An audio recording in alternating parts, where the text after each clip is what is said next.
The Memoirs of Sherlock Holmes by Sir Arthur Conan Doyle. Adventure 5. The Musgrave Ritual.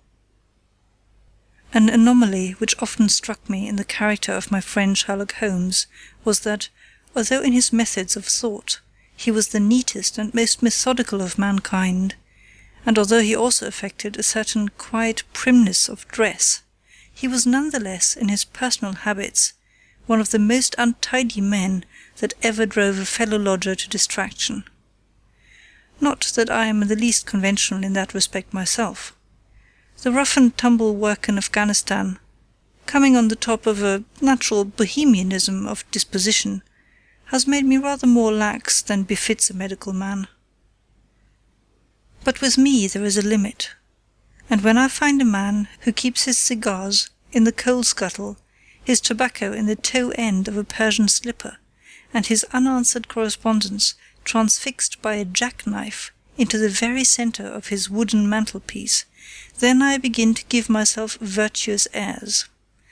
I have always held, too, that pistol practice should be distinctly an open-air pastime, and when Holmes, in one of his queer humours, would sit in an armchair with his hair trigger and 100 Boxer cartridges, and proceed to adorn the opposite wall with a patriotic V.R.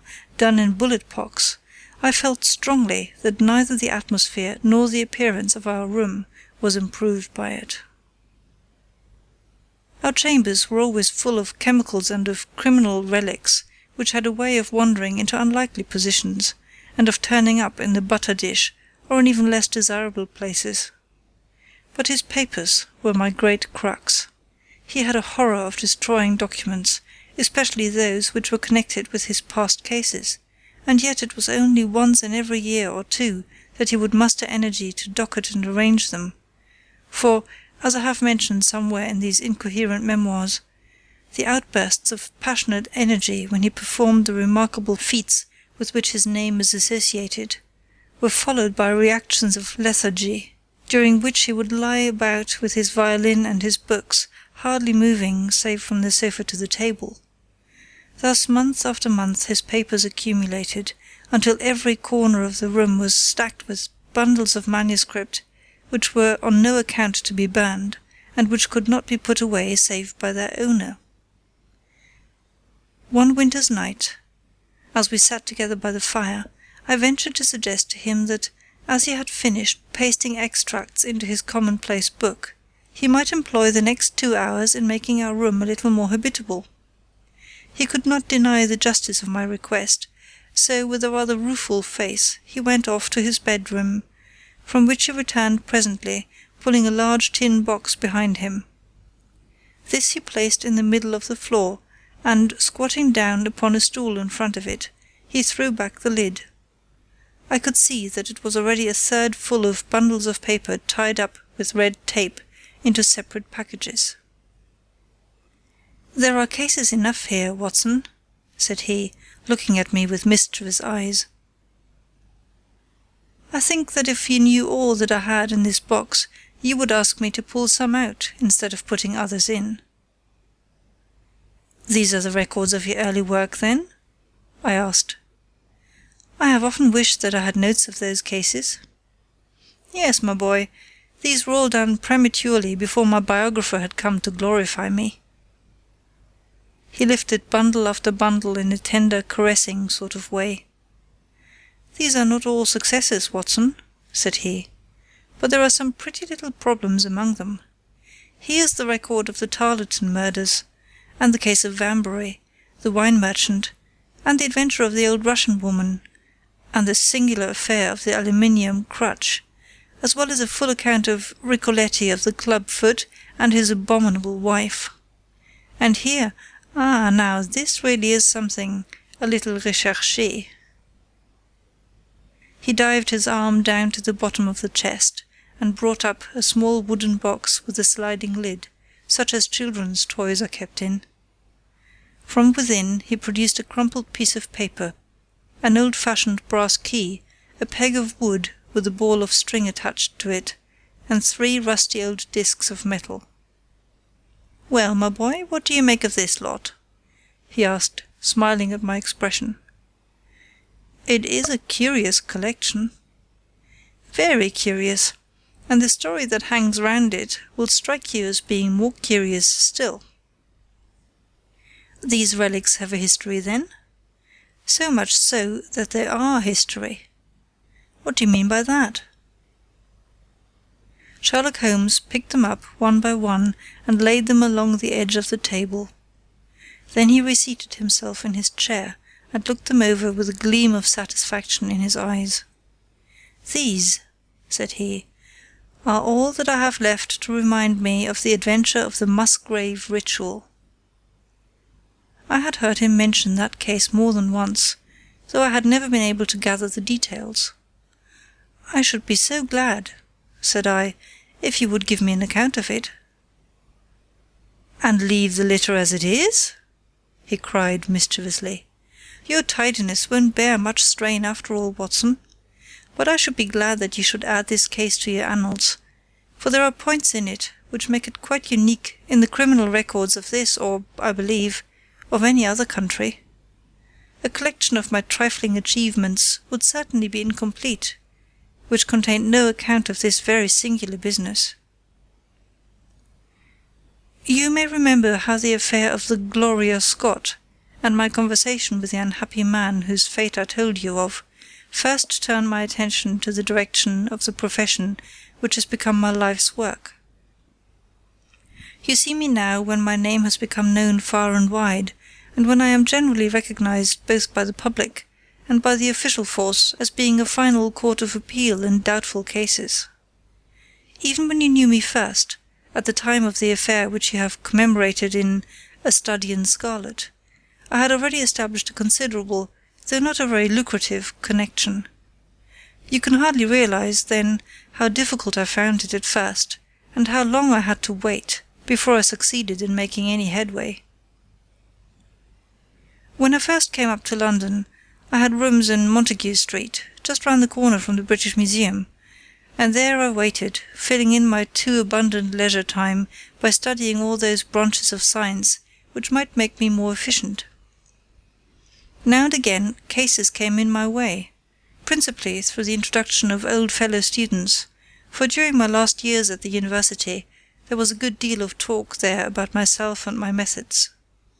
The third of these cases was that of the Musgrave ritual, and it is to the interest which was aroused by that singular chain of events, and the large issues which proved to be at stake, that I trace my first stride towards the position which I now hold.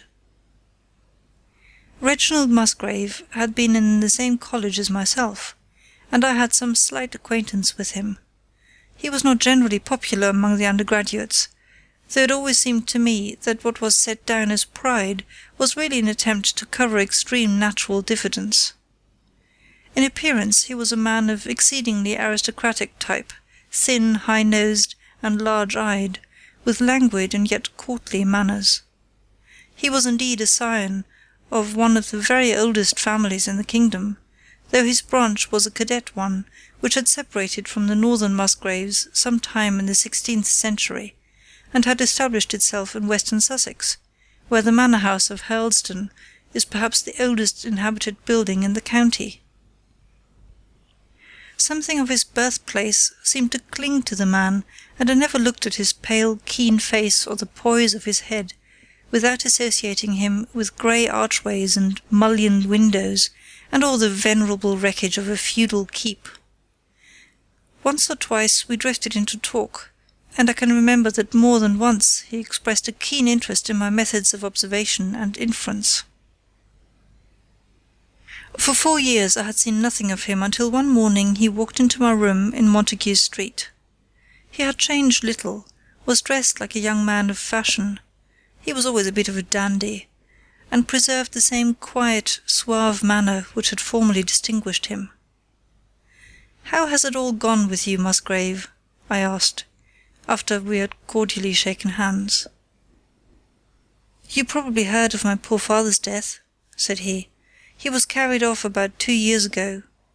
Since then I have of course had the Hurlstone estates to manage, and as I am a member for my district as well, my life has been a busy one. But I understand, Holmes, that you are turning to practical ends those powers with which you used to amaze us." "Yes," said I have taken to living by my wits." "I am delighted to hear it, for your advice at present would be exceedingly valuable to me. We have had some very strange doings at Hurlstone, and the police have been able to throw no light upon the matter. It is really the most extraordinary and inexplicable business." You can imagine with what eagerness I listened to him, Watson, for the very chance for which I had been panting during all those months of inaction seemed to have come within my reach. In my inmost heart I believed that I could succeed where others failed, and now I had the opportunity to test myself.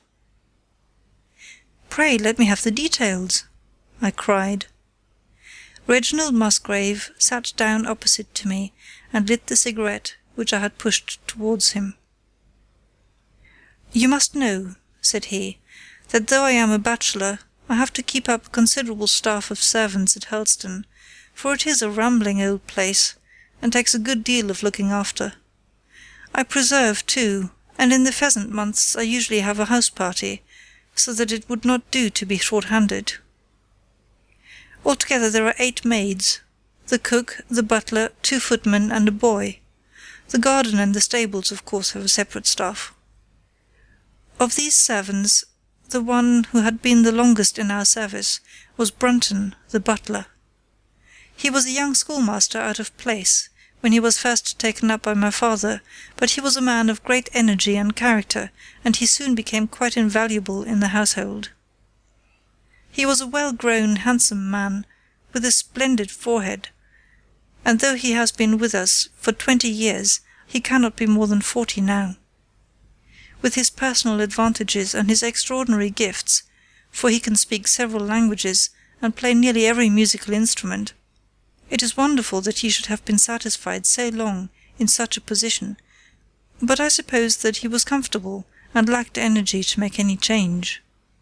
The butler of Hurlstone is always a thing that is remembered by all who visit us. But this paragon has one fault.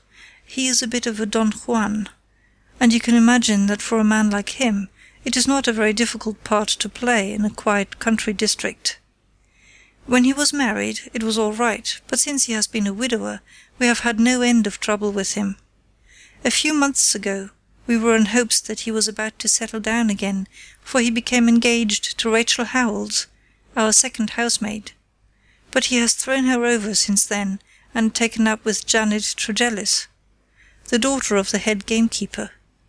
Rachel, who is a very good girl, but of an excitable Welsh temperament, had a sharp touch of brain fever and goes about the house now, or did until yesterday, like a black-eyed shadow of her former self. That was our first drama at Hurlstone, but a second one came to drive it from our minds, and it was prefaced by the disgrace and dismissal of butler Brunton. This was how it came about.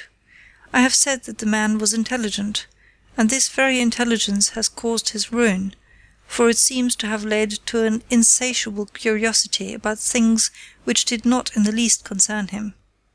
I had no idea of the lengths to which this would carry him, until the merest accident opened my eyes to it. I have said that the house is a rambling one. One day last week, on Thursday night to be more exact, I found that I could not sleep, having foolishly taken a cup of strong café noir after my dinner. After struggling against it until 2 in the morning, I felt that it was quite hopeless, so I rose and lit the candle with the intention of continuing a novel which I was reading. The book, however, had been left in the billiard-room, so I pulled on my dressing-gown and started off to get it.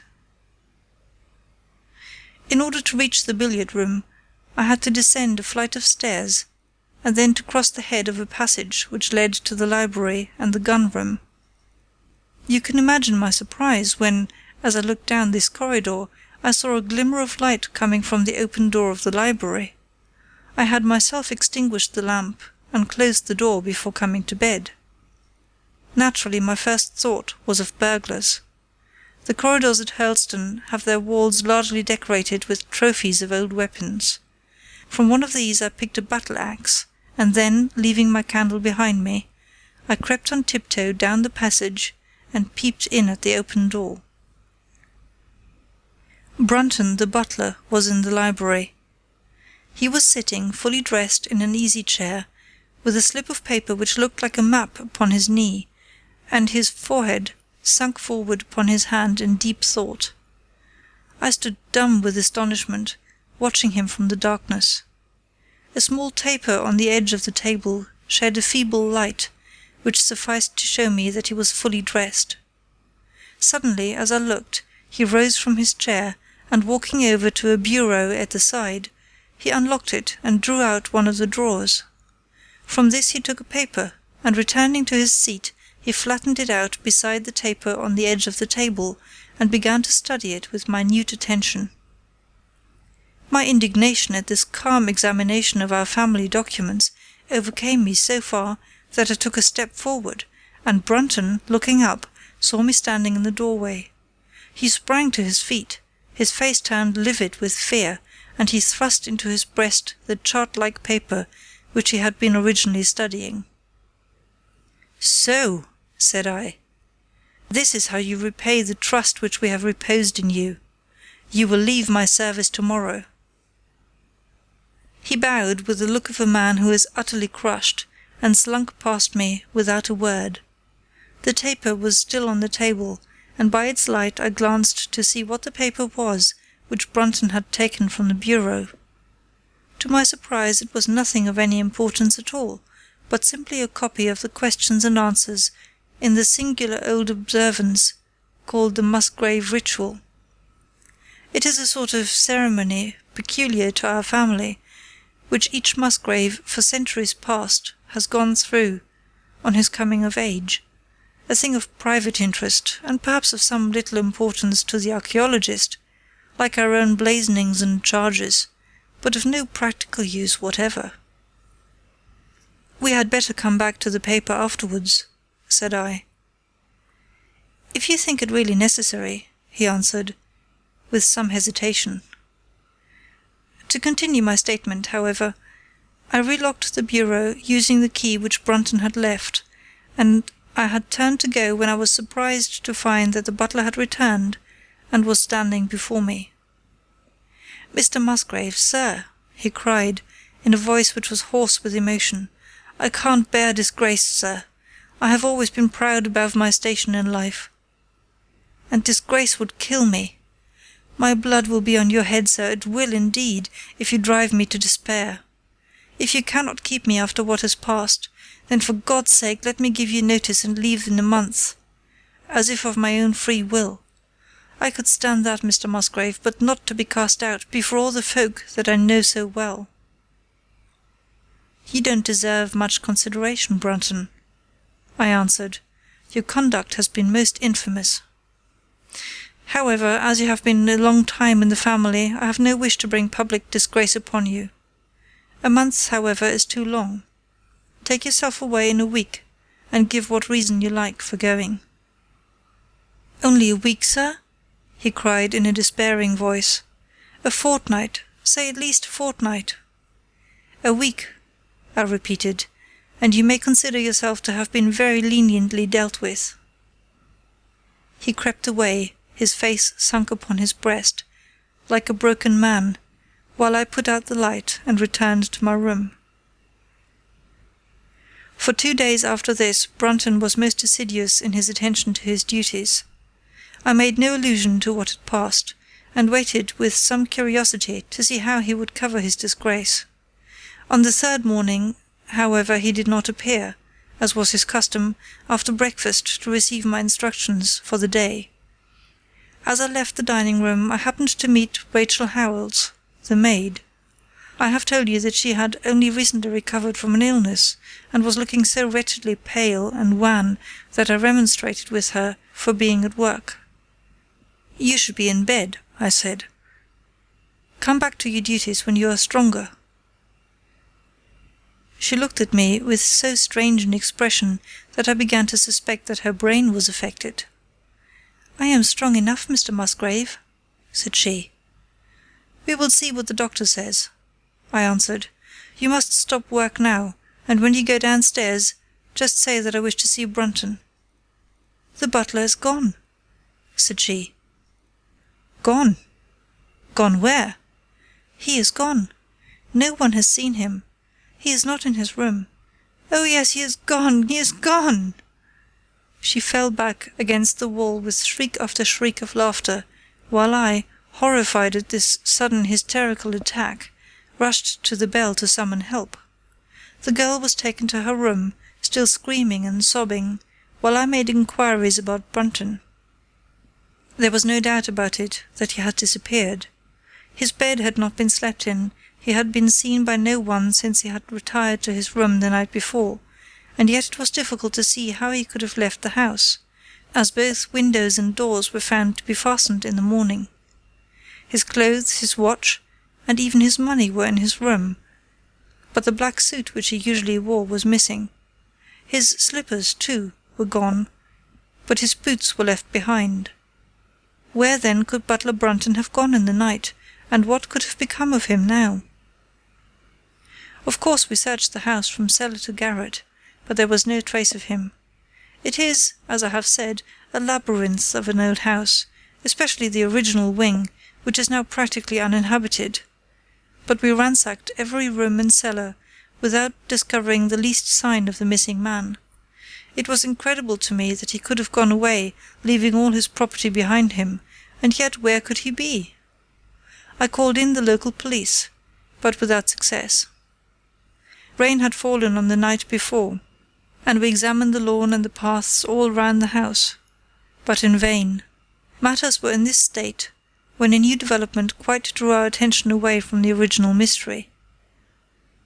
For 2 days Rachel Howells had been so ill, sometimes delirious, sometimes hysterical, that a nurse had been employed to sit up with her at night. On the 3rd night after Brunton's disappearance, the nurse, finding her patient sleeping nicely, had dropped into a nap in the armchair, when she woke in the early morning to find the bed empty, the window open, and no signs of the invalid. I was instantly aroused, and with the 2 footmen started off at once in search of the missing girl. It was not difficult to tell the direction which she had taken, for starting from under her window, we could follow her footmarks easily across the lawn to the edge of the mere, where they vanished close to the gravel path which leads out of the grounds. The lake there is 8 feet deep, and you can imagine our feelings when we saw that the trail of the poor demented girl came to an end at the edge of it. Of course we had the drags at once, and set to work to recover the remains, but no trace of the body could we find. On the other hand, we brought to the surface an object of a most unexpected kind. It was a linen bag, which contained within it a mass of old rusted and discoloured metal, and several dull-coloured pieces of pebble or glass. This strange find was all that we could get from the mere, and although we made every possible search and inquiry yesterday, we know nothing of the fate either of Rachel Howells or of Richard Brunton. The county police are at their wits' ends, and I have come up to you as a last resource. You can imagine, Watson, with what eagerness I listened to this extraordinary sequence of events, and endeavoured to piece them together, and to devise some common thread upon which they might all hang. The butler was gone, the maid was gone, the maid had loved the butler, but had afterwards had cause to hate him. She was of Welsh blood, fiery and passionate. She had been terribly excited immediately after his disappearance. She had flung into the lake a bag containing some curious contents. These were all factors which had to be taken into consideration, and yet none of them got quite to the heart of the matter. What was the starting point of this chain of events? There lay the end of this tangled line. "I must see that paper, Musgrave," said I, "which this butler of yours thought it worth his while to consult, even at the risk of the loss of his place." "It is rather an absurd business, this ritual of ours," he answered, "but it has at least the saving grace of antiquity to excuse it.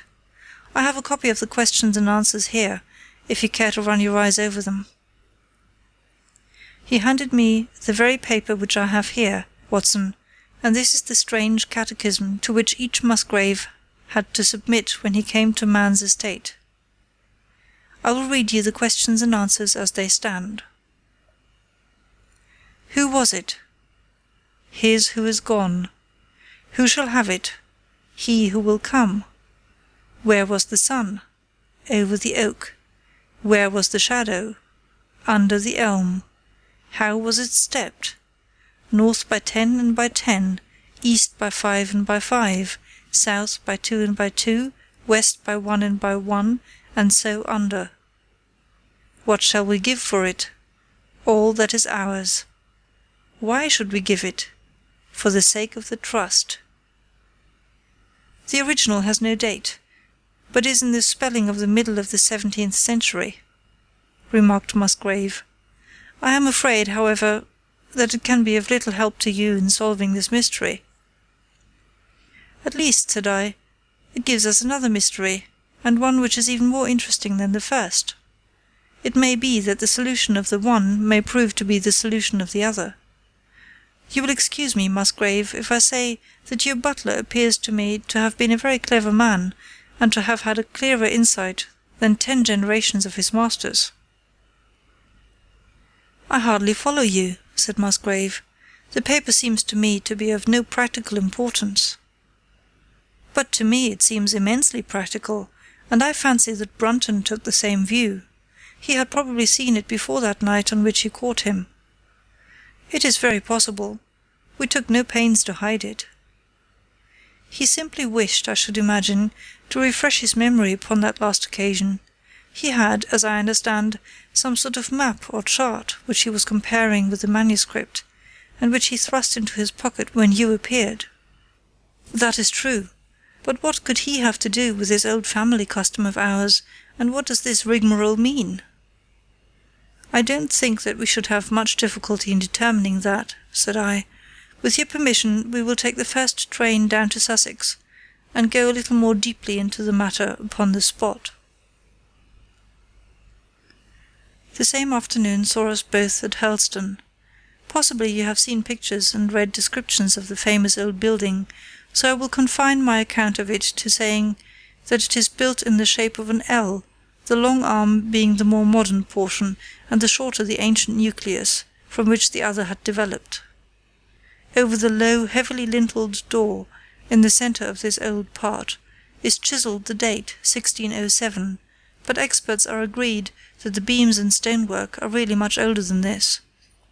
The enormously thick walls and tiny windows of this part had in the last century driven the family into building the new wing, and the old one was used now as a storehouse and a cellar, when it was used at all. A splendid park with fine old timber surrounds the house, and the lake to which my client had referred lay close to the avenue, about 200 yards from the building. I was already firmly convinced, Watson, that there were not 3 separate mysteries here, but one only, and if I could read the Musgrave ritual aright, I should hold in my hand the clue which would lead me to the truth concerning both the butler Brunton and the maid Howells. To that I turned all my energies. Why should this servant be so anxious to master this old formula? Evidently because he saw something in it which had escaped all those generations of country squires, and from which he expected some personal advantage. What was it then, and how had it affected his fate? It was perfectly obvious to me, on reading the ritual, that the measurements must refer to some spot to which the rest of the document alluded, and that if we could find that spot, we should be in a fair way towards finding what the secret was which the old Musgraves had thought it necessary to embalm in so curious a fashion. There were 2 guides given us, to start with, an oak and an elm. As to the oak, there could be no question at all. Right in front of the house, upon the left-hand side of the drive, there stood a patriarch among oaks, one of the most magnificent trees that I have ever seen. That was there when your ritual was drawn up, said I, as we drove past it. It was there at the Norman Conquest in all probability, he answered. It has a girth of 23 feet. "Have you any old elms?" I asked. "There used to be a very old one over yonder, but it was struck by lightning 10 years ago, and we cut down the stump." "You can see where it used to be?" "Oh, yes." "There are no other elms?" "No old ones, but plenty of beeches." "I should like to see where it grew." We had driven up in a dog cart, and my client led me away at once, without our entering the house, to the scar on the lawn where the elm had stood. It was nearly midway between the oak and the house. My investigation seemed to be progressing. "I suppose it is impossible to find out how high the elm was." "I can give you it at once. It was 64 feet. "How do you come to know it?" I asked, in surprise. "When my old tutor used to give me an exercise in trigonometry, it always took the shape of measuring heights. When I was a lad I worked out every tree and building in the estate." This was an unexpected piece of luck. My data were coming more quickly than I could have reasonably hoped. "Tell me," I asked, "did your butler ever ask you such a question?" Reginald Musgrave looked at me in astonishment. "Now that you call it to my mind," he answered, "Brunton did ask me about the height of the tree some months ago, in connection with some little argument with the groom." This was excellent news, Watson, for it showed me that I was on the right road. I looked up at the sun. It was low in the heavens, and I calculated that in less than an hour it would lie just above the topmost branches of the old oak. One condition mentioned in the ritual would then be fulfilled, and the shadow of the elm must mean the farther end of the shadow, otherwise the trunk would have been chosen as the guide. I had, then, to find where the far end of the shadow would fall when the sun was just clear of the oak. "That must have been difficult, Holmes, when the elm was no longer there." "Well, at least I knew that if Brunton could do it, I could also. Besides, there was no real difficulty. I went with Musgrave to his study and whittled myself this peg, to which I tied this long string, with a knot at each yard. Then I took 2 lengths of a fishing rod, which came to just 6 feet, and I went back with my client to where the elm had been. The sun was just grazing the top of the oak. I fastened the rod on end, marked out the direction of the shadow, and measured it. It was 9 feet in length. Of course the calculation now was a simple one. If a rod of 6 feet threw a shadow of 9, a tree of 64 feet would throw a shadow of 96, and the line of the one would of course be the line of the other. I measured out the distance, which brought me almost to the wall of the house, and I thrust a peg into the spot. You can imagine my exultation, Watson, when within 2 inches of my peg I saw a conical depression in the ground. I knew that it was the mark made by Brunton in his measurements, and that I was still upon his trail. From this starting point I proceeded to step, having first taken the cardinal points by my pocket compass. 10 steps with each foot took me along parallel with the wall of the house, and again I marked my spot with a peg. Then I carefully paced off 5 to the east and 2 to the south. It brought me to the very threshold of the old door. 2 steps to the west meant now that I was to go 2 paces down the stone-flagged passage, and this was the place indicated by the ritual. Never have I felt such a cold chill of disappointment, Watson. For a moment it seemed to me that there must be some radical mistake in my calculations. The setting sun shone full upon the passage floor, and I could see that the old foot-worn grey stones with which it was paved were firmly cemented together, and had certainly not been moved for many a long year. Brunton had not been at work here. I tapped upon the floor, but it sounded the same all over, and there was no sign of any crack or crevice. But fortunately Musgrave, who had begun to appreciate the meaning of my proceedings, and who was now as excited as myself, took out his manuscript to check my calculation. "And under," he cried. "You have omitted the and under." I had thought that it meant that we were to dig, but now of course I saw at once that I was wrong. "There is a cellar under this, then?" I cried. "Yes, and as old as the house. Down here, through this door." We went down a winding stone stair, and my companion, striking a match, lit a large lantern which stood on a barrel in the corner. In an instant it was obvious that we had at last come upon the true place, and that we had not been the only people to visit the spot recently. It had been used for the storage of wood, but the billets which had evidently been littered over the floor were now piled at the sides, so as to leave a clear space in the middle. In this space lay a large and heavy flagstone, with a rusted iron ring in the centre, to which a thick shepherd's check muffler was attached.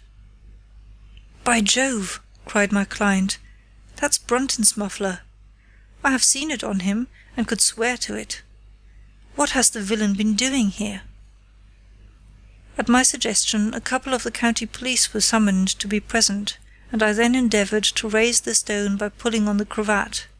I could only move it slightly, and it was with the aid of one of the constables that I succeeded at last in carrying it to one side. A black hole yawned beneath, into which we all peered, while Musgrave, kneeling at the side, pushed down the lantern. A small chamber about 7 feet deep and 4 feet square lay open to us. At one side of this was a squat brass-bound wooden box, the lid of which was hinged upwards, with this curious old-fashioned key projecting from the lock. It was furred outside by a thick layer of dust, and dampened worms had eaten through the wood so that a crop of livid fungi was growing on the inside of it. Several discs of metal, old coins apparently, such as I hold here, were scattered over the bottom of the box, but it contained nothing else. At the moment, however, we had no thought for the old chest, for our eyes were riveted upon that which crouched beside it. It was the figure of a man clad in a suit of black, who squatted down upon his hams, with his forehead sunk upon the edge of the box, and his 2 arms thrown out on each side of it. This attitude had drawn all the stagnant blood to the face, and no man could have recognized the distorted liver-coloured countenance, but his height, his dress, and his hair were all sufficient to show my client, when we had drawn the body up, that it was indeed his missing butler. He had been dead some days, but there was no wound or bruise upon his person to show how he had met his dreadful end. When his body had been carried from the cellar, we found ourselves still confronted with a problem which was almost as formidable as that with which we had started. I confess that so far, Watson, I had been disappointed in my investigation. I had reckoned upon solving the matter when once I had found the place referred to in the ritual, but now I was there, and was apparently as far as ever from knowing what it was which the family had concealed with such elaborate precautions. It is true that I had thrown a light upon the fate of Brunton, but now I had to ascertain how that fate had come upon him, and what part had been played in the matter by the woman who had disappeared. I sat down upon a keg in the corner and thought the whole matter carefully over. You know my methods in such cases, Watson. I put myself in the man's place, and having first gauged his intelligence, I tried to imagine how I should myself have proceeded under the same circumstances. In this case the matter was simplified by Brunton's intelligence being quite first-rate, so that it was unnecessary to make any allowance for the personal equation, as the astronomers have dubbed it. He knew that something valuable was concealed. He had spotted the place. He found that the stone which covered it was just too heavy for a man to move unaided. What would he do next? He could not get help from outside, even if he had someone whom he could trust, without the unbarring of doors and considerable risk of detection. It was better, if he could, to have his helpmate inside the house. But whom could he ask? This girl had been devoted to him. A man always finds it hard to realize that he may have finally lost a woman's love, however badly he may have treated her. He would try by a few attentions to make his peace with the girl Howells, and then would engage her as his accomplice. Together they would come at night to the cellar, and their united force would suffice to raise the stone. So far I could follow their actions as if I had actually seen them. But for the two of them, and one a woman, it must have been heavy work, the raising of that stone. A burly Sussex policeman and I had found it no light job. What would they do to assist them? Probably what I should have done myself. I rose and examined carefully the different billets of wood which were scattered round the floor. Almost at once I came upon what I expected. One piece, about 3 feet in length, had a very marked indentation at one end, while several were flattened at the sides, as if they had been compressed by some considerable weight. Evidently, as they had dragged the stone up, they had thrust the chunks of wood into the chink, until at last, when the opening was large enough to crawl through, they would hold it open by a billet placed lengthwise, which might very well become indented at the lower end, since the whole weight of the stone would press it down onto the edge of this other slab. So far I was still on safe ground. And now, how was I to proceed to reconstruct this midnight drama? Clearly only one could fit into the hole, and that one was Brunton. The girl must have waited above. Brunton then unlocked the box, handed up the contents presumably, since they were not to be found, and then what happened?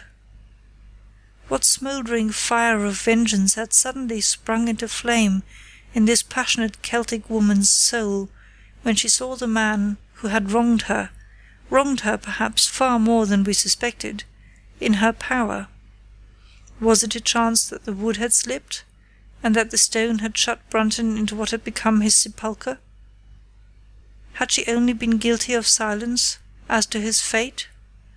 Or had some sudden blow from her hand dashed the support away and sent the slab crashing down into its place? Be that as it might, I seemed to see that woman's figure still clutching at her treasure trove and flying wildly up the winding stair, with her ears ringing perhaps with the muffled screams from behind her, and with the drumming of frenzied hands against the slab of stone which was choking her faithless lover's life out. Here was the secret of her blanched face, her shaken nerves, her peals of hysteric laughter on the next morning. But what had been in the box? What had she done with that? Of course, it must have been the old metal and pebbles which my client had dragged from the mere. She had thrown them in there at the first opportunity to remove the last trace of her crime. For 20 minutes I had sat motionless, thinking the matter out. Musgrave still stood with a very pale face, swinging his lantern and peering down into the hole. "These are coins of Charles I," said he, holding out the few which had been in the box. "You see we were right in fixing our date for the ritual." "We may find something else of Charles I," I cried, as the probable meaning of the first 2 questions of the ritual broke suddenly upon me. "Let me see the contents of the bag which you fished from the mere." We ascended to his study, and he laid the debris before me. I could understand his regarding it as of small importance when I looked at it, for the metal was almost black, and the stones lustreless and dull. I rubbed one of them on my sleeve, however, and it glowed afterwards like a spark in the dark hollow of my hand. The metal work was in the form of a double ring, but it had been bent and twisted out of its original shape. "You must bear in mind," said I, "that the royal party made head in England even after the death of the king, and that when they last fled, they probably left many of their most precious possessions buried behind them, with the intention of returning for them in more peaceful times. My ancestor, Sir Ralph Musgrave, was a prominent cavalier, and the right-hand man of Charles II in his wanderings," said my friend. "Ah, indeed," I answered. "Well now, I think that really should give us the last link that we wanted. I must congratulate you on coming into the possession, though in rather a tragic manner, of a relic which is of great intrinsic value, but of even greater importance as an historical curiosity." "What is it, then?" he gasped in astonishment. "It is nothing less than the ancient crown of the kings of England." "The crown?" "Precisely. Consider what the ritual says. How does it run? 'Whose was it? His who is gone.' That was after the execution of Charles. Then, 'Who shall have it? He who will come.' That was Charles II, whose advent was already foreseen. There can, I think, be no doubt that this battered and shapeless diadem once encircled the brows of the royal Stuarts." "And how came it in the pond?" "Ah, that is a question which will take some time to answer." And with that, I sketched out to him the whole long chain of surmise and of proof which I had constructed. The twilight had closed in, and the moon was shining brightly in the sky before my narrative was finished. "And how was it, then, that Charles did not get his crown when he returned?" asked Musgrave, pushing back the relic into its linen bag. "Ah, there you lay your finger upon the one point which we shall probably never be able to clear up. It is likely that the Musgrave who held the secret died in the interval, and by some oversight left this guide to his descendant without explaining the meaning of it. From that day to this it has been handed down from father to son, until at last it came within reach of a man who tore its secret out of it and lost his life in the venture. And that's the story of the Musgrave ritual, Watson. They have the crown down at Helston, though they had some legal bother and a considerable sum to pay before they were allowed to retain it. I am sure that if you mentioned my name, they would be happy to show it to you. Of the woman nothing was ever heard, and the probability is that she got away out of England and carried herself and the memory of her crime to some land beyond the seas. End of Adventure 5, The Musgrave Ritual.